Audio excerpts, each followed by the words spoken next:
எந்த பெண்மணியும் சரி தன் வாழ்க்கை என்று வருகிற பொழுது கொஞ்சமாவது இறங்கும்.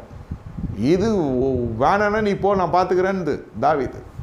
எனக்கு டேலண்ட் இருக்குது, ஊரே வேற புகழுது தாவீது கொன்றது 10,000, சவுல் கொன்றது 1000. அதுவும் அவங்க அப்பாவை பற்றி பேசினா அது இன்னும் டஃப் ஆகிடுச்சு. அந்தம்மா நான் இல்லைம்மா, எனக்கு இதுக்கு சம்மந்தம் இல்லை, அவளுங்க ஏதோ பாடுறாளுங்க, எனக்கு சத்தியமாக தெரியாது, அவள் நம்பரும் இல்லை மெம்பரும் இல்லை, விடுமா.